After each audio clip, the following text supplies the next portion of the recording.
안녕하세요. 저는 작은 가게와 함께 공방을 운영하고 있는 돌싱녀입니다. 전 남편과 만나 결혼까지 하게 되었을 땐 이혼이란 생각지도 못한 일이었는데 어쩌다 보니 사랑과 전쟁에 버금가는 막장 드라마 한 편 찍고 이혼하게 되었네요. 만약 그때 그런 선택을 하지 않았더라면 이혼까지는 하지 않았을까? 하고 생각하곤 하지만 몇 번을 되뇌며 생각해봐도 결론은 같더라고요.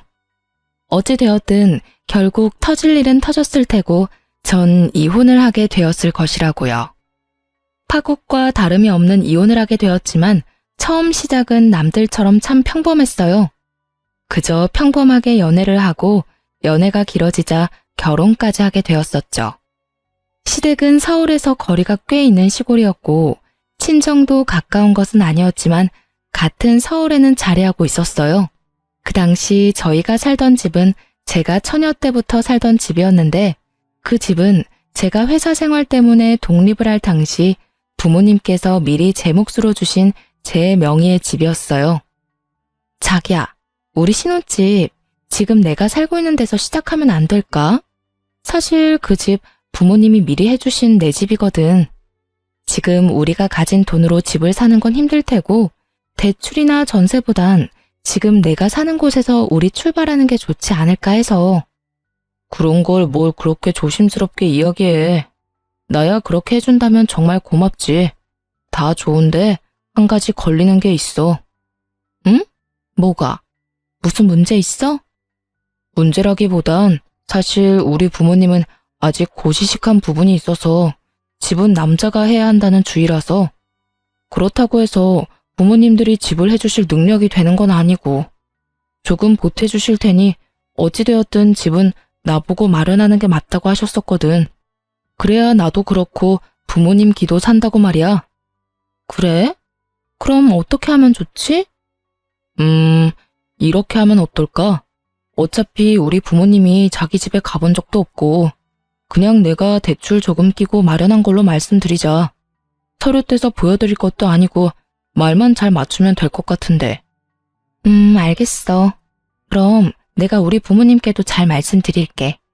상견례 자리에서 집 이야기 나오면 어차피 아시게 될 텐데 그때 가서 허둥지둥 하는 것보단 미리 말하는 게 좋을 것 같아. 그래, 그렇게 하자. 그럼 내가 가정 각오해서 갈게.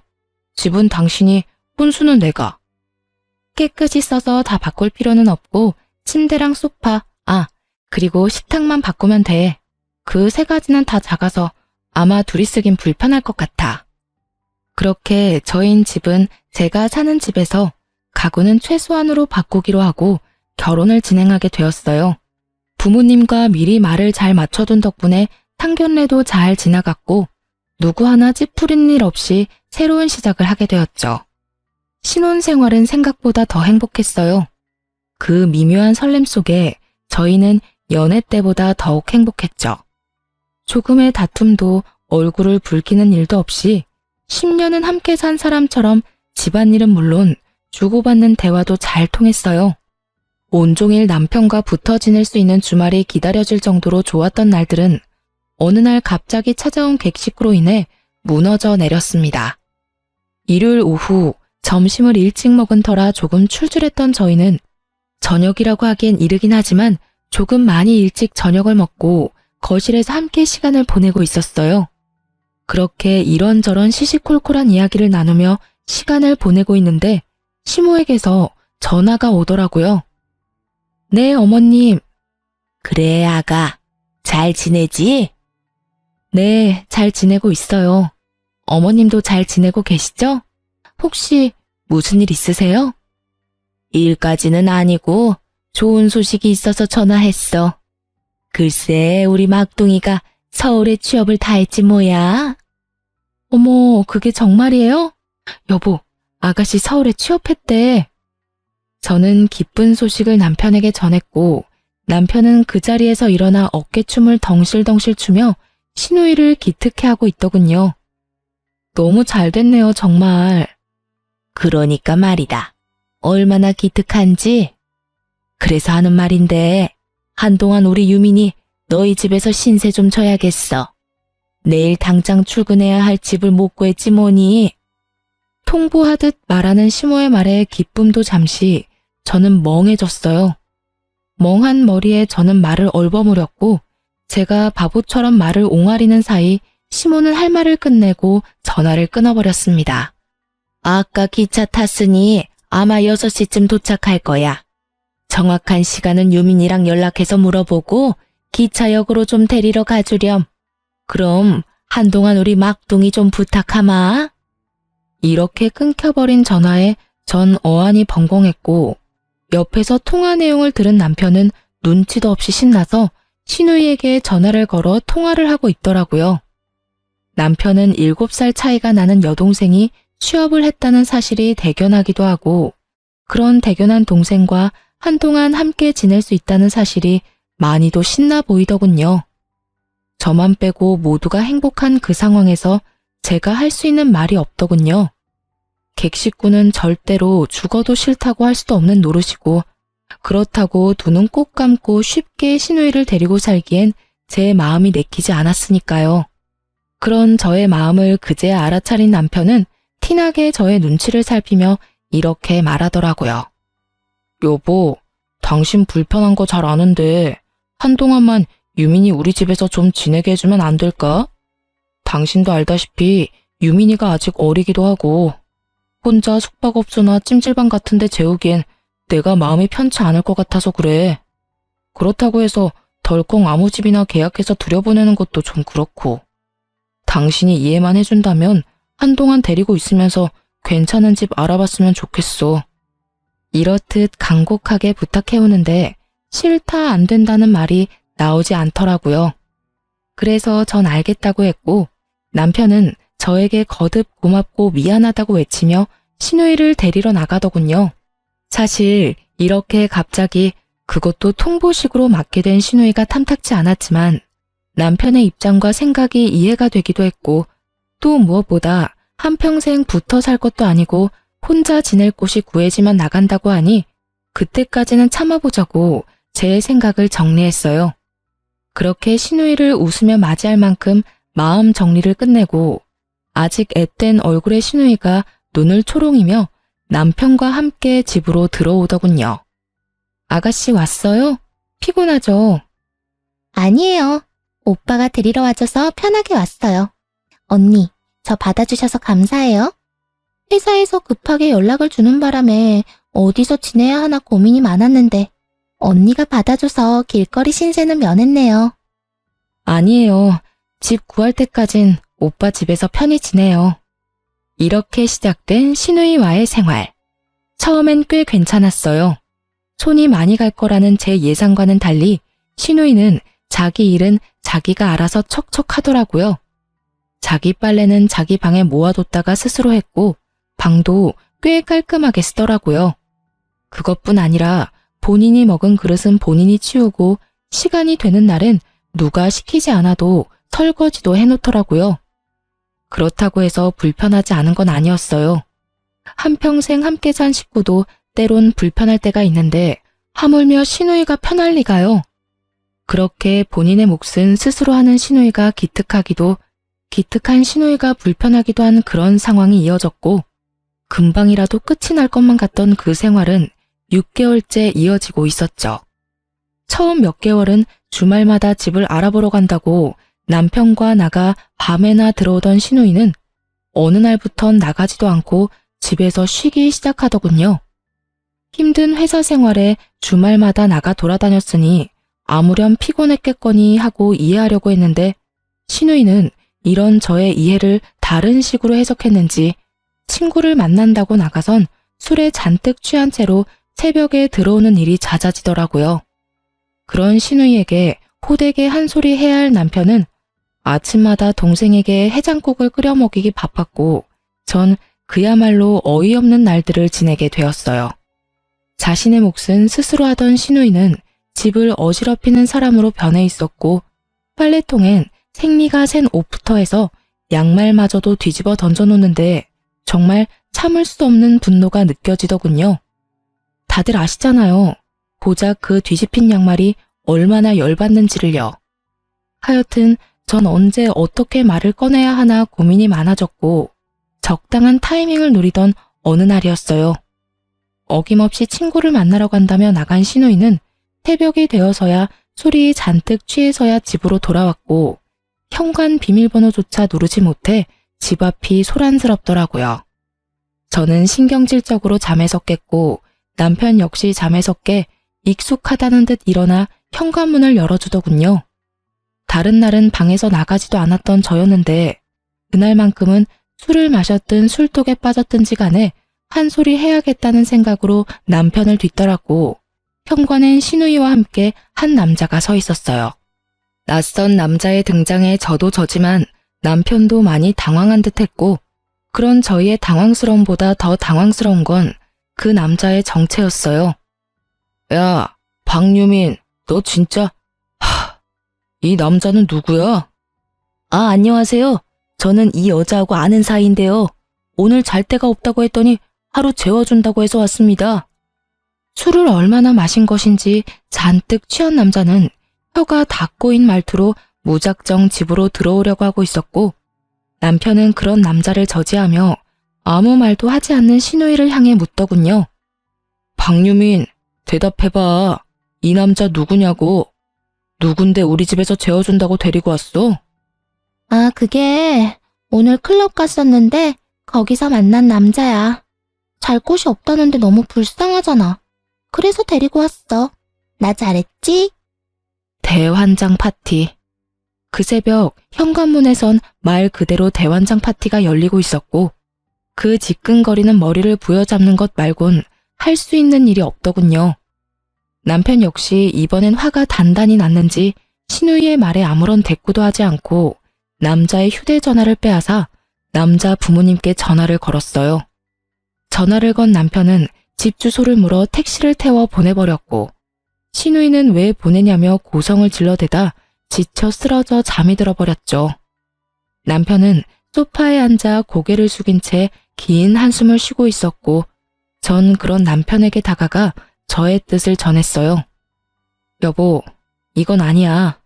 나 웬만하면 참고 기다리려고 했는데 도저히 이렇게는 못 살겠어. 내가 무슨 알코올 중독자 병동에 24시간 대기하고 있는 간호사도 아니고 밤마다 이게 뭐야? 나도 힘들어. 이건 아니다라는 생각도 들고. 그런데 나도 모르겠다. 남편은 생각이 많은 듯 말을 아꼈고 전 오늘만큼은 어떻게 해서든 해결책을 내야만 했죠. 말을 하다 말고 마저 해봐. 그래서 앞으로 어떻게 할 건데? 계속 아가씨 데리고 살 거야? 금방이라도 나갈 것처럼 굴더니 벌써 1년이 다 돼가. 요즘엔 집도 알아보지도 않고 허구한 날 술만 먹고 다니잖아. 나도 이건 아니다 싶은데 당신도 생각해봐. 지금 우리랑 사는데도 저 모양 저 꼴인데 내보내면 어떻게 살지 너무 뻔하잖아. 오늘도 봐봐. 술에 잔뜩 취해서 클럽에서 처음 보는 남자를 집으로 데리고 왔어. 저 꼴을 내 두 눈으로 봐버렸는데 이 상황에서 어떻게 여기에서 내보내냐고. 물론 이 상황이 당신도 나도 힘든 상황인 건 맞는데 그렇다고 해서 당장 유민이를 내보낸다는 결정을 하는 건 내 입장에선 조금 힘들기도 해. 정말 미쳐버릴 것만 같았어요.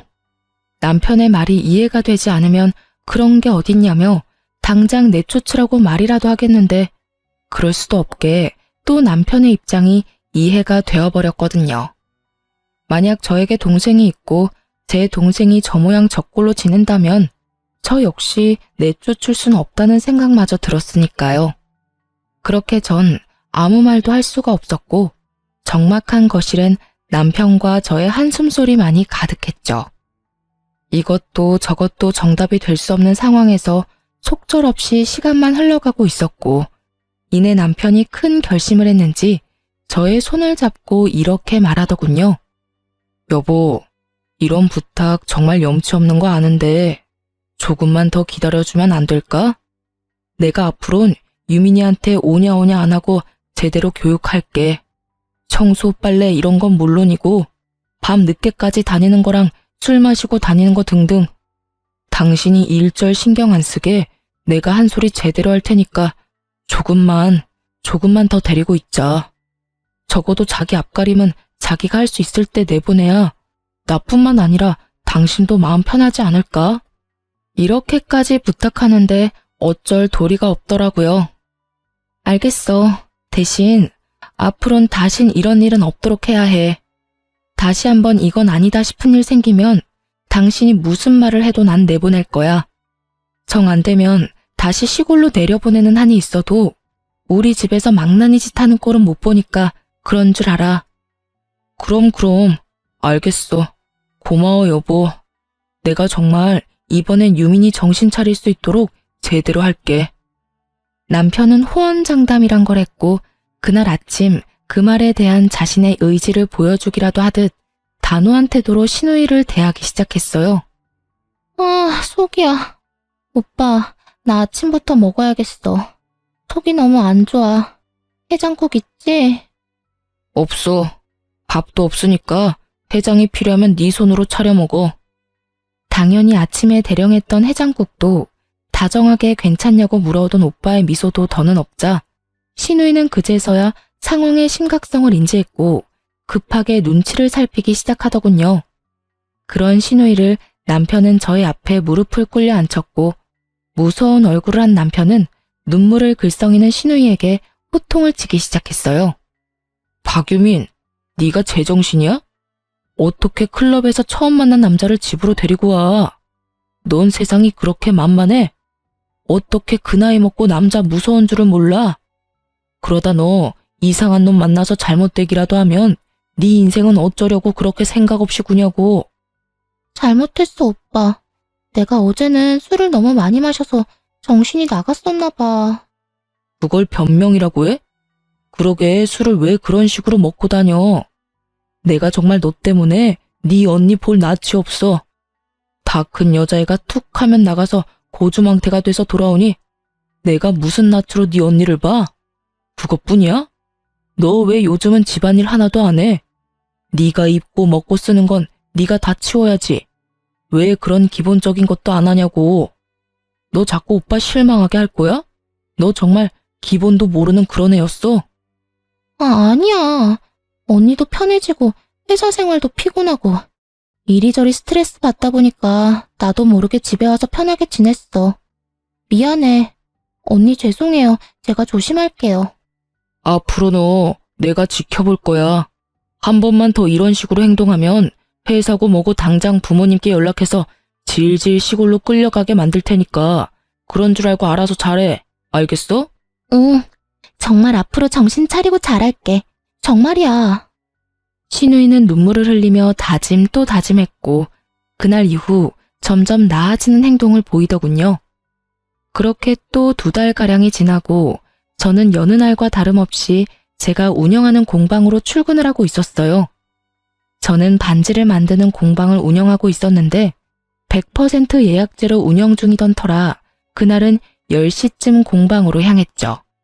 손님을 맞을 준비를 마치고 기다리고 있는데 연락도 없이 예약 손님이 오지 않아 기분이 좋지 않은 채로 집으로 다시 돌아오게 되었죠. 그렇게 아파트 상가를 힘없이 지나치고 있는데 익숙한 사람이 금은방으로 들어가는 것이 아니겠어요? 그 사람은 신우이였고 아침에 출근한다며 나간 신우이가 그 시간에 금은방으로 들어가는 것을 본 저는 의아함에 신우이를 뒤따랐어요. 신우이는 제가 들어온 것도 모른 채 가방에서 반지와 팔찌, 목걸이를 꺼내고 있더군요. 이거 좀 팔려고 왔는데 여기서 팔 수 있을까요? 전 더 가까이 다가갔고 신우이가 내려놓은 물건들을 확인한 저는 경악을 금치 못했습니다. 그 물건들은 전부 저의 것으로 반지는 제가 시집 올 때 시모가 남편의 돌반지라며 나중에 아기가 태어난다면 물려주라고 주었던 반지였고 팔찌, 목걸이는 결혼할 때 제가 받았던 폐물이더라고요. 평소엔 과하기도 하고 불편하기도 해 잘하지도 않고 잘 보관해두고 있었던 것들인데 그걸 팔겠다고 가지고 나왔으니 순간 할 말을 잃고 말았죠. 아가씨, 여기서 이걸로 뭐 하세요? 언니, 여긴 어떻게... 언니 출근한 거 아니었어요? 그제서야 저를 본 신우이가 재빨리 몸으로 물건들을 감추고 나섰지만 이미 모든 것을 봐버린 후였죠. 지금 그게 중요해요? 여기서 이것들로 뭐 하고 있냐고 내가 물었잖아요. 이거 전부 내 거 아니에요? 저의 물음에 신우이는 답이 없었고 전 따라 나오라는 말과 함께 물건들을 챙기는 신우이를 두고 집으로 향했어요. 신우이는 고개를 푹 숙인 채 저의 뒤를 따랐고 저의 머릿속에 5만 가지 생각이 다 오가더군요. 차라리 어린애라면 정신 바싹 들게 때리기도 하겠는데 다 큰 처녀를 때릴 수도 없고 어떤 말을 어떻게 해야 정신을 차릴 건지 감도 오지 않더라고요. 그렇게 복잡한 심경으로 집에 도착한 저는 신우이를 앉혀놓고 이야기를 시작했어요. 언니, 죄송해요. 아가씨, 지금 죄송하다고 말할 때가 아니라 왜 그런 짓까지 했는지 이유를 설명해야 하지 않을까요? 왜 내 물건까지 가져다 팔려고 한 거예요? 그게 사실은 회사를 그만둬서 돈은 없는데 카드값까지 연체가 돼서요. 돈 나올 구멍은 없고 마음은 급하고 그래서 어쩌다 보니 이렇게 되어버렸어요. 회사를 그만뒀다고요? 언제요? 이때까지 그런 말 없었잖아요. 2달 정도 됐어요. 웬만하면 참고 다니려고 했는데 일이 힘들기도 하고 사람들도 계속 잔소리만 하고 힘들게 해서 도저히 못 다니겠더라고요. 그래서 일단 그만두긴 했는데 차마 입이 안 떨어졌어요. 이렇게 말하는데 제가 차마 입이 떨어지질 않더라고요. 거기서 제가 입을 뗐다간 입에 담지도 못할 험한 말들이 뇌를 거치지 않고 쏟아져 나올 것만 같았거든요. 전 일단 남편이 오면 다시 이야기하자고 하며 방으로 들어왔고 방에서 아무리 차분히 생각을 정리해 보려고 했지만 아무리 생각해도 답이 없더군요. 어떤 머리로 어떤 생각을 하고 살면 남의 물건을 제멋대로 팔아 연체된 카드값을 갚으려고 할 수가 있는 것인지 제 상식선에선 도저히 이해되지 않았고 그저 헛웃음만 나오던 그때 남편이 돌아왔어요. 전 아무것도 모르고 사람 좋은 얼굴로 웃고 있는 남편에게 신우이를 앉혀놓고 모든 일을 전했고 남편이 오기 전까진 지은 죄가 있으니 고개도 못 들고 눈치만 살피던 신우이는 제 편이 생겼다고 느꼈는지 고개를 빳빳이 쳐들고 배째란 식으로 나오더라고요. 그래서 빚이 지금 500만 원 정도 된대. 연체된 카드값 말고도 휴대전화 수액결제까지 해서 그 요금도 연체 중이래.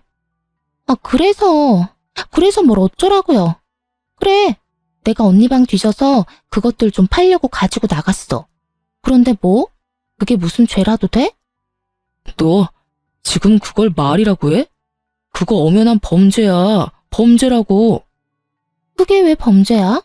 그 반지는 우리 엄마가 준 거고 그 목걸이랑 팔찌는 결혼할 때 오빠가 사준 거잖아.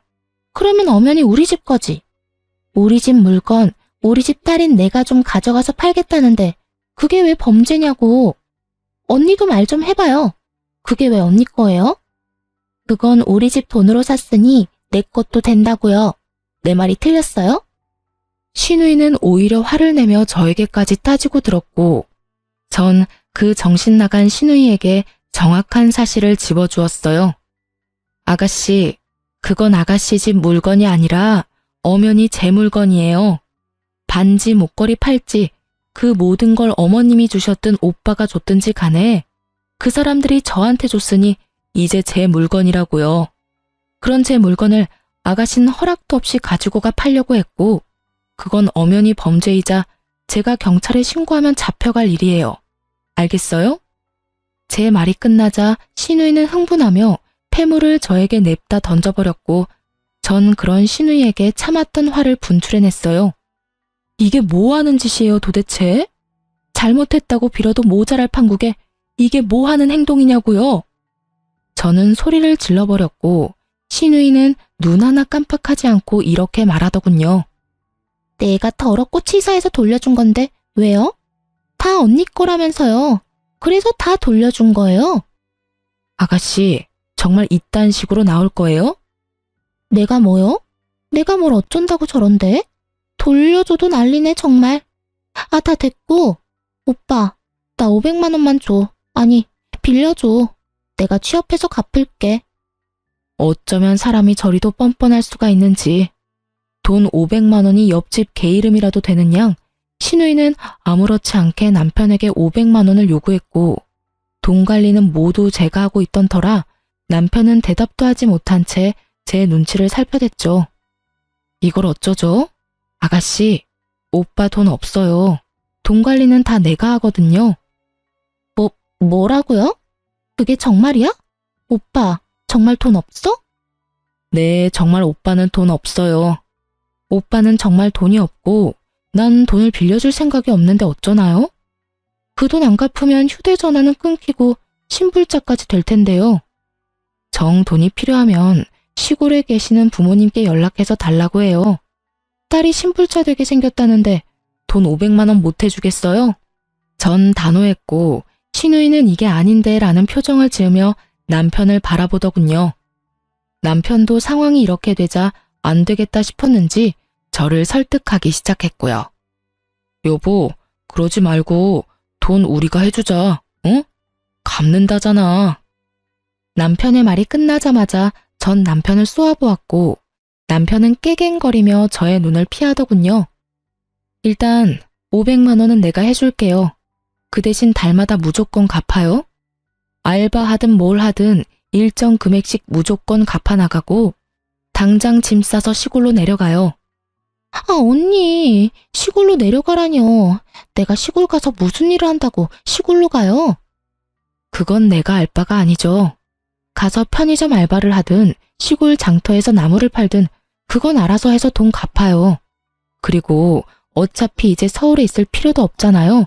회사도 그만뒀는데 왜 여기 우리 집에서 얼굴 붉히면서 같이 살아야 해요? 그럴 필요가 없잖아요, 이제. 당신도 기억하지?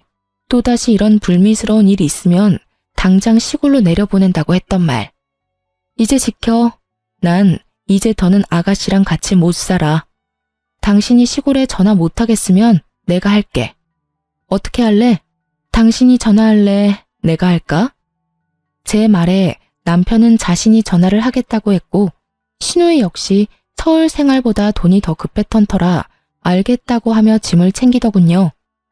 그렇게 신우이는 집을 나서는 그 순간까지 저에게 사과 한마디가 없었고 저는 마지막까지 기분이 상한 채 신우이를 보내버렸습니다.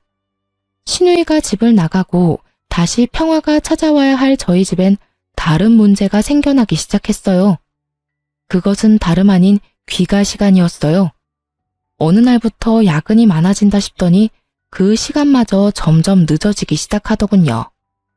야근도 한두 번이지 많게는 일주일에 4번이나 야근을 핑계로 늦었고 어떤 날은 새벽에 나갔는지 아침에 일어나면 혼자인 경우도 간혹 생겨나기 시작했어요. 그쯤 되자 전 남편의 외도를 의심하게 되었고 또 아침을 혼자 맞이하게 된 날 전 결국 폭발해버리고 말았습니다. 당신, 나랑 이야기 좀 해. 응? 무슨 이야기? 당신 요새 바람났어? 딴 살림이라도 차렸어? 요즘 왜 그러는 거야, 진짜? 바람이라니, 갑자기 왜 그런 말을 해? 몰라서 물어? 요즘 툭 하면 야근이라고 늦고, 오늘도 새벽에 갑자기 나가선 집에 오지도 않고 바로 출근했잖아. 이 모든 걸 설명할 수 있는 이유가 여자밖에 더 있어? 저는 남편을 닥달하기 시작했고 남편은 곤란한 표정으로 제 눈치를 살피더니 모든 사실을 털어놓기 시작했어요. 사실 그게 유민이 시골 안 갔어. 뭐? 시골을 안 가? 그러면 지금 어디 있는데? 혼자 따로 방 잡아줬어. 엄마가 유민이 방 얻을 돈은 내가 따로 가지고 있었거든. 그걸로 따로 원룸 계약해서 혼자 지내고 있어.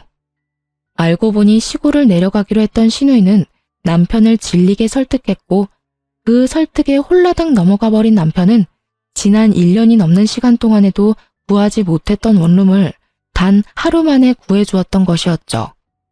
눈물로 애원하니 방은 얻어줬지만 막상 얻어주고 나니 혼자 있을 여동생이 걱정되었던 남편은 퇴근 후 신우이의 집에서 시간을 보내고 돌아오거나 신우이가 집에 없는 날엔 신우이가 돌아올 때까지 기다렸다가 돌아왔다고 하더군요. 그럼 새벽에 뛰어나간 건 왜 그런 거야? 설마 아가씨 술 취해서 데리러 간 거야?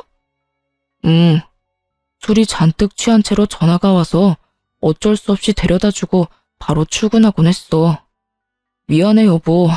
처음부터 속이려고 한 건 아니었는데 어쩌다 보니까 그렇게 됐어. 전 이쯤 되니 남편 역시 제정신은 아니라는 생각이 들더군요. 그렇게 여동생이 걱정되면 저와 결혼할 것이 아니라 여동생이나 평생 끼고 살지. 왜 결혼까지 해서 이런 분란을 만드는 것인지 이해가 되지 않더군요. 전 더는 남편과 할 말이 없었고 그 자리에서 바로 시모에게 전화를 걸어 모든 사실을 알렸어요. 튀어나오려고 하는 욕을 안간 힘을 다해 삼키며 최대한 좋게요. 어머님, 아가씨 좀 데리고 내려가야 할 것 같아요. 서울 올라온 뒤론 술 마시고 늦게 귀가하는 날도 많아지고 해서 이걸 어쩌나 하고 있었는데 아가씨가 회사를 그만뒀다고 하더라고요. 그래서 서울에서 술 마시고 다니다 큰일 치르는 것보다 시골에 다시 내려가는 게 좋을 것 같아서 내려보냈는데 글쎄 아범이랑 아가씨가 저 몰래 방을 얻었더라고요. 여전히 취업은 안 했고 술만 마시고 다니고요. 저러다 정말 큰일이라도 나면 어떡해 해요. 요즘 세상도 험한데. 두 사람한테 아무리 말해봤자 제 말은 듣지도 않아요, 어머님. 그러니까 어머님께서 오셔서 아가씨 좀 데리고 내려가 주시면 안 될까요? 여러분이 보시기엔 어떠세요? 제가 말을 심하게 했나요? 말을 막 했나요? 아님 제 말에 거짓이 있었나요? 전 맹세코 딱 저렇게 말했고 언성 한번 높이지 않았어요. 그런데 그런 저에게 돌아오는 말은 참으로 어이가 없더군요. 뭐? 그게 전부 사실이야? 그래서 애 혼자 지금 생활하고 있다고? 그게 말이나 되니? 너희 믿고 올려보냈으면 잘 데리고 있었어야지. 내보내긴 왜 내보내? 애가 들떠서 술도 좀 마시고 늦게 다닐 수도 있는 거지. 그렇다고 큰맘 먹고 서울 간 애를 내쫓아내기나 하고 말이야. 네가 어쩌면 그럴 수가 있어. 순식간에 저는 죄인이 되었고 더는 참을 수가 없었어요. 제가 오죽했으면 그랬을까요? 술 먹고 클럽에서 처음 만나는 남자를 집에 데리고 오는 것도 모자라서 제 패물하고 어머님이 물려주신 돌반지까지 훔쳐서 팔려다가 저한테 딱 걸렸어요. 그래놓고 저한테 한다는 말이 다 자기 집에서 해준 물건이라 자기가 갖다 팔려고 했는데 그게 무슨 죄가 되냐고 하더라고요. 그러면서 저한테 물건을 던지기도 했고요. 그런데도 제가 잘 데리고 있었어야 했나요? 저한테 미안하다 말 한마디도 없는 아가씨를요? 제가 왜요? 제가 왜 그렇게까지 해야 하는 건데요? 저는요, 최대한 좋게 그 상황을 풀어가 보려고 했어요. 그런데도 상황이 이렇게 되어버렸고 더는 안 될 것 같아 어머님께 전화드렸던 거예요. 제가 오죽했으면 어머님께 전화까지 했겠냐고요. 뭐라고? 물건까지 훔쳤단 말이야? 네, 그런 짓까지 하더라고요. 난 네 말 못 믿는다. 내 딸이 그런 짓까지 했을 리가 없어. 거짓말도 정도껏 해야지. 그렇게 데리고 살기 싫으면 데리고 살지 말거라. 너 같은 애한테 우리 딸 맡기고 싶은 마음도 없으니 너도 내 딸한테 신경 끊어. 신우이가 누굴 닮아 그 모양 그 꼴인지 너무 잘 알겠더군요. 전 더는 신우이가 뭐라든 신경 쓰지 않기로 했고 남편에게 이렇게 말했습니다. 난 더는 아가씨 일에 이러쿵저러쿵 상관하지 않을 거야. 그러니까 당신이 알아서 해. 대신 다시 한번 아가씨 일로 얼굴 붉히는 일이 생기는 날엔 난 당신하고도 안 살 거야. 무슨 뜻인지 알지? 그날이 당신하고 나하고 이혼하게 되는 날이라고 말하고 있는 거야. 알겠어. 더는 유민이 일로 신경 쓰이지 않게 할게. 아, 맞다. 그런데 나 한동안은 지금처럼 늦을 수도 있어. 그것만 좀 이해해주면 안 될까? 아, 알겠어. 딱 그것까지만이야. 대신 너무 자주는 안 돼. 알겠어? 그렇게 또 한 차례 고비를 넘기게 되었어요. 그 다음날 시모에게 한 소리를 들었는지 신우이에게서 전화가 와 개거품을 물기 시작하더군요. 언니, 정말 너무한 거 아니에요? 어떻게 엄마한테 다 말할 수가 있어요? 이런 전화할 시간에 취업이나 하세요. 나한테 돈 줘야 하는 건 알죠? 만약에 꼬박꼬박 입금 안 되면 이번엔 어머님이 아니라 아버님한테 전화할 거니까 그런 줄 알아요. 아버님 성격은 나보다 아가씨가 더 잘 알 테고 아가씨 그 모양 그 꼴로 지내고 있는 거 아버님이 아시면 아마 모르긴 몰라도 털이란 털은 다 밀려서 끌려 내려가지 않겠어요? 그놈의 돈. 무슨 짓을 해서라도 입금할 테니 걱정하지 말고 있어요. 신우이나 시모나 저나 예절은 밥 말아먹은 것이 분명하더군요. 사람 말은 끝나지도 않았는데 냅다 끊어버리는 꼴을 보아하니 말이에요. 그렇게 전화가 끊긴 후 몇 달 동안은 불안할 정도로 평온함의 연속이었어요. 새로 취업했다는 신우이의 소식도 전해지며 돈도 다 갚아나가고 있었고요. 남편은 간혹 새벽에 나가는 일이 있긴 했지만 그마저도 최근엔 전혀 없었습니다. 주말엔 남편과 여유롭게 보내며 휴식을 취한 후 월요일이 되면 출근하고 그렇게 여유롭고 평화롭게 하루하루를 살아가고 있었어요. 그러던 어느 날 저녁을 먹고 있는데 남편에게 전화가 왔고 통화 내용으로 보아하니 신우이인 것 같더라고요. 또 무슨 일인가 싶은 것도 잠시 남편의 표정이 걷잡을 수 없이 굳어지더니 저에게 잠시 나갔다 오겠다는 말만 남기고선 집을 급하게 나가버리더군요. 신우이의 전화부터 해서 굳어진 남편의 표정까지. 전 불안해지기 시작했고 그 불안은 곧 현실이 되어버렸어요. 몇 시간 뒤 쭉 처진 어깨를 하고 돌아온 남편의 뒤로 시모와 신우이 그리고 낯선 남자 한 명이 뒤따라 들어오더군요. 예상도 되지 않는 조합에 저는 남편을 바라봤고 남편은 모두 거실에 앉으라는 말을 하곤 저에게 상황을 설명하기 시작했어요. 그것은 파국의 시작이었습니다. 그게 유민이가 취업을 했다고 했잖아. 거기에서 저 남자를 만났대. 그런데 그런 이야기를 하려고 데리고 온 건 아닐 거 아니야? 요점만 딱 말해. 나 지금 숨 넘어가기 직전이니까. 그러니까 그래서 둘이 지금 만난 지 한 달 정도 됐는데 유민이가 임신을 했다네. 두 사람은 낳아서 키우기로 했고 그래서 돈 모을 때까진 저 자식 집에서 합가해서 살려고 집까지 빼서 저 자식 집으로 갔는데 그쪽 부모님이 받아주질 않았대. 대문도 열어주지 않고 그대로 쫓겨나 버렸대. 상황은 남편의 말대로였어요. 믿었던 남자의 집에서도 문전박대를 당해버린 신우이는 시모를 불렀고 시모는 남편을 불렀던 거죠. 그렇게 모인 오합지졸들은 갈 곳이 없어 저희 집까지 오게 된 것이었어요. 그렇다고 여기로 데리고 오면 어떻게 해? 저는 남편에게 따지고 물었고 입을 꾹 다문 남편 대신 시모가 나서더군요. 그러면 어쩌니? 오갈 데가 없으니 당연히 오빠 집에라도 와야지. 알겠어요. 일단 왔으니까 하룻밤 정도 재울 거예요. 아가씨, 욕실 안내 좀 해줘요. 다들 씻으셔야 할 것 같은데. 하루는 무슨? 나는 오늘 하루만 자고 가고 얘들은 쭉 여기서 지낼 거다. 네? 당신이 말해봐. 이게 다 무슨 소리야? 전 말도 안 되는 시모의 엄포에 남편을 바라봤고 시모는 그런 저에게 다시 말도 안 되는 소리를 쏟아내기 시작했어요. 내 아들 볼 필요 없고 나랑 이야기하면 된다. 이야기해보세요. 이게 다 무슨 말인가요? 말 그대로 이 집에서 애들 애 낳고 지내기로 했다. 오갈 데도 없는 애들을 길거리에서 애 낳고 키우게 할 수도 없고 그렇다고 그 좁은 원룸에서 시작하라고 할 수도 없는 노릇이니 어쩌겠느냐. 그리고 엄연히 이 집에서 잘 살고 있던 애를 내쫓아서 이 지경까지 만든 사람이 너니 네가 책임져야지.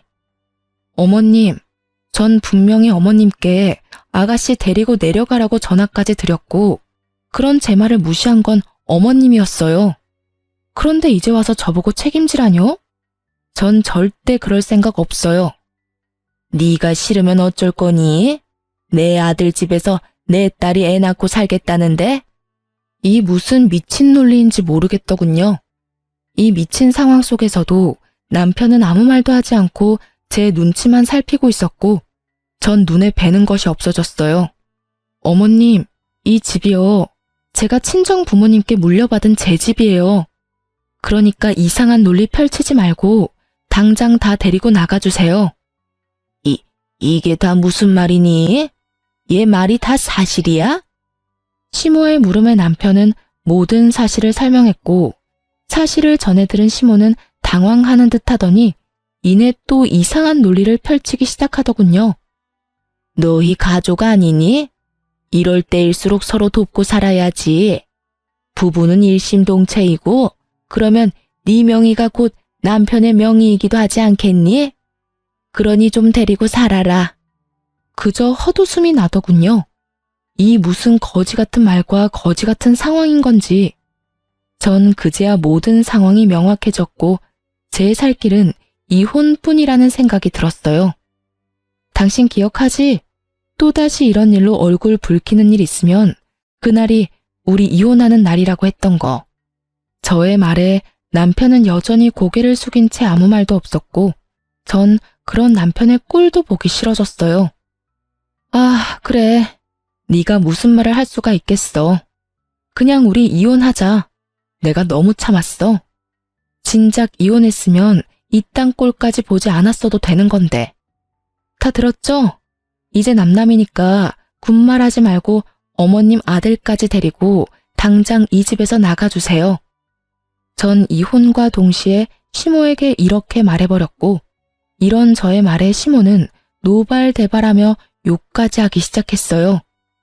이런 건방진년이 어디서 어른을 갈아 말아야? 그리고 뭐 이혼? 네가 어디서 건방지게 이혼을 입 밖에 꺼내는 게야? 지금 당장 나가지 않으면 경찰이든 경비 아저씨든 불러서 끌어낼 거예요. 그런 험한 꼴까지 당하기 전에 당장 다 나가주세요. 저는 단호했고 남편은 저에게 무릎을 꿇고 빌기 시작하더군요. 여보, 제발 이러지 말고 한 번만 더 이해해주면 안 될까? 정말 마지막이야. 내가 어떻게 해서든 빠른 시일 내에 살 집 구해볼게.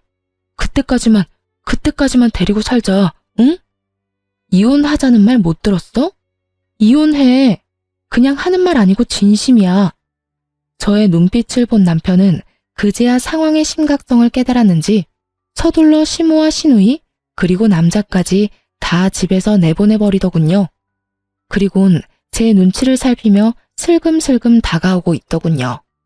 이제야 정신을 차린 남편이 그렇게 해봤자 이미 늦은 일이었고 더는 어떤 대화도 필요 없었던 전 그대로 남편까지 쫓아내버렸습니다.